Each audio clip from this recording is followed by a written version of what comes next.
அஸ்ஸலாமு அலைக்கும் வரஹ்மத்துல்லாஹி வபரகாத்துஹு. சமீப காலமா போர் பதட்டங்கள் என்பது அதிகமாயிருக்கு. அதிலும் குறிப்பா பேசப்படுறது இப்ப பாத்தீங்கன்னா இஸ்ரேல் மற்றும் அமெரிக்கா இணைந்து ஈரான் மேல ஒரு அதிகார துஷ்பிரயோக தாக்குதல் நடத்திருக்கு. இந்த தாக்குதல்ல அதிகமா பேசப்பட்ட விஷயம் என்னன்னா, ஈரான்ல மினாப் என்ற ஒரு ஊர்ல ஷஜாரே தைபியா கேர்ள்ஸ் எலிமெண்டரி ஸ்கூல்ல இஸ்ரேல் அணுகுண்டு தாக்குதல் நடத்திருக்கு. இந்த தாக்குதல்ல 165 குழந்தைகளிலும் 7 இருந்து 12 வயதுக்குட்பட்டவர்கள் பெரும்பாலானவர்கள் என்று ஊடகங்கள் நமக்கு சொல்லுது. அது மட்டும் இல்லாம 90 நபர்கள் படுகாயம் அடைந்ததாகவும் ஊடகங்கள் நமக்கு தெளிவுபடுத்து. பொதுவாகவே போருடைய மரபுனா என்ன? குழந்தைகள், பெண்கள், வயதானவர்கள், நோயாளிகள் இவங்கெல்லாம் எந்த ஒரு தொந்தரவும் கொடுக்க கூடாது. இதுதான் போருடைய மரபு. ஆனா இஸ்ரேல் இது போன்ற ஒரு கேவலமான வேலையை இப்ப மட்டும் இல்ல பல காலமா செஞ்சுட்டு தான் வருது. இத நேரடியா இஸ்ரேல் நாங்க தான் செஞ்சோம் அப்படின்ட்டு முன் வர மாட்டேங்குது. அமெரிக்காவும் இதை யார் செஞ்சிருப்பா அப்படின்னு நாங்க விசாரிச்சுக்கிட்டு இருக்கோம் அப்படின்னு சொல்ல வருது. இதுல சந்தேகமே கிடையாது. ஏன்னு பாத்தீங்கன்னா இஸ்ரேலுக்கு இது ஒண்ணும் புதுசு கிடையாது. காசாலையும் இதுதான் அவங்க பண்ணாங்க, பலஸ்தீன்லயும் இது போல விஷயத்தை தான் அவங்க பண்ணாங்க. எப்படி நம்ம சொல்றோம் அப்படின்னு பார்த்தோம்னா,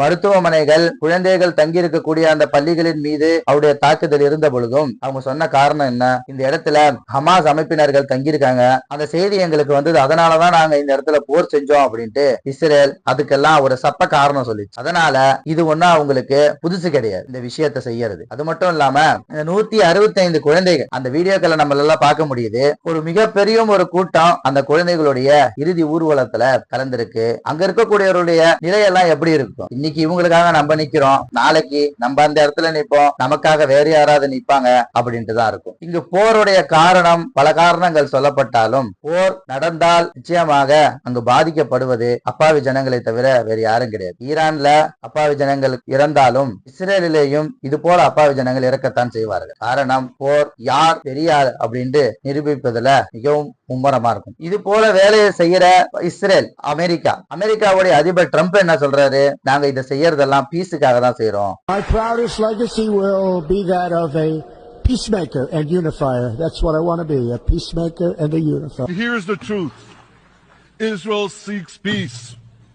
Israel yearns for மக்களுக்கு மத்தியில ஒரு இணக்கத்தையும் இந்த உலகத்துக்கு அமைதியை கொண்டு வரதான் நாங்க இதை செய்யறோம் அப்படின்னு சொல்றாரு. பெஞ்சமின் நெதன்யாவும் இப்படிதான் சொல்றாரு. உண்மையிலேயே இவங்க பீஸுக்காக தான் இதை செய்யறாங்களா? உலகத்துக்கு நிம்மதியையும் அமைதியும் கொண்டு வரதா இவங்க செய்யறாங்களா அப்படின்னு பார்த்தா கிடையாது. அல்லாஹ் ரப்பல் ஆலமீன் குர்ஆன்ல இதை பத்தி சொல்லும் பொழுது இப்படி சொல்லி காட்டுறான். வைதா கீல லஹும் லா துஃப்ஸிது ஃபில் அர்த் காலு இன்னமா நஹ்னு முஸ்லிஹூன் அப்படின்னு அவங்க சொல்லுவாங்க. இது போல அநியாயம் செய்பவர்களை பார்த்து ஏன் இது போல அநியாயம் செய்றீங்க அப்படின்னு கேட்டா, நாங்களாம் அநியாயம் செய்யல, நாங்க இந்த உலகத்திற்கு சீர்திருத்தம் வந்த சீர்திருத்தவாதிகள் அப்படின்னு சொல்லி காட்டுவாங்க. இன்னைக்கு அமெரிக்காவும் இஸ்ரேலும் இது போல ஒரு நாசகரமான வேலையை செஞ்சுட்டு அதுக்கு அவங்க சொல்லக்கூடிய சாக்கு நாங்க சீர்திருத்தவாதிகள், இது போல